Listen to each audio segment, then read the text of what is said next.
अस्सलामुअलैकुम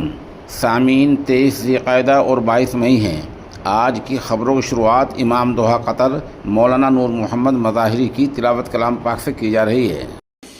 वअय्यूब इज़ नादा रब्बहू अन्नी मस्सनियद्दुर्रु व अन्त अरहमुर राहिमीन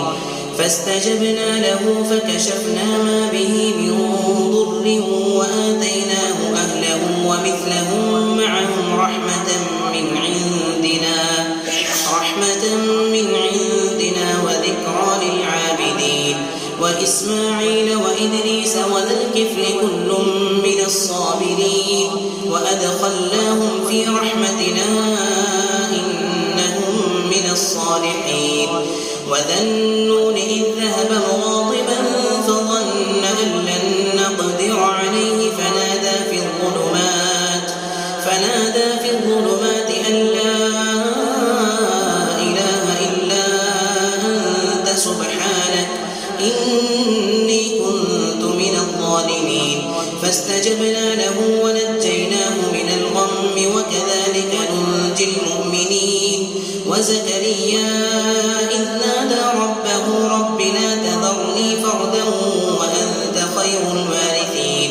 فاستجبنا له ووهبنا له يحيى وأصلحنا له زوجه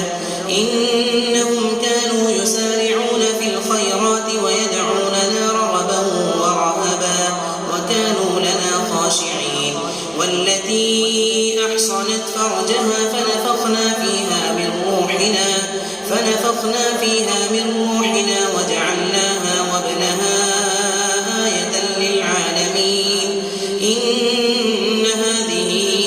أمتكم أمة واحدة وأنا ربكم فاعبدون وتقطعوا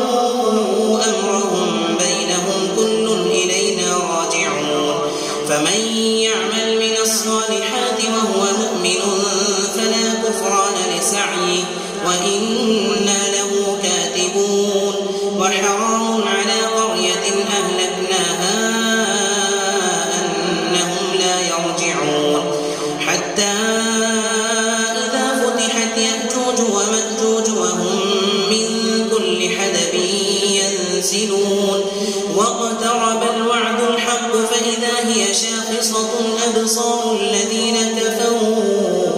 يا ويلنا قد كنا في غفلة من هذا بل كنا ظالمين إنكم وما تعبدون من دون الله حصب جهنم أنتم لها واردون لو كان هؤلاء آلهة ما وردوها وكل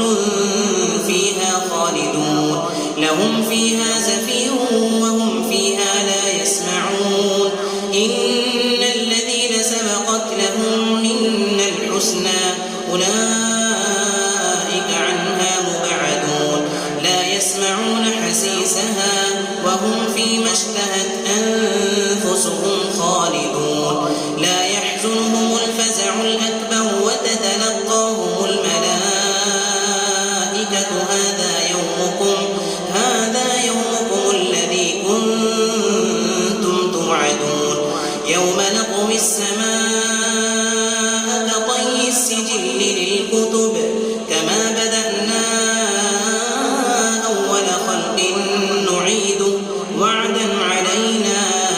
إنا كنا فاعلين ولقد كتبنا في الزبور من بعد الذكر أن الأرض يرثها عبادي الصالحون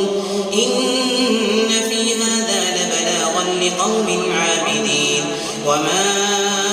أرسلناك إلا رحمة للعالمين قل إنما يوحى إلي أنما إلهكم إله واحد فهل أنتم مسلمون فإن تولوا فقل آذنتكم على سواء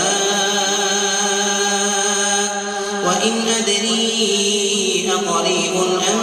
بعيد ما توعدون إنه يعلم الجهر من القول ويعلم ما تكتمون وإن أدري لعله فتنة لكم ومتاع إلى حين قال رب احكم بالحق وربنا الرحمن المستعان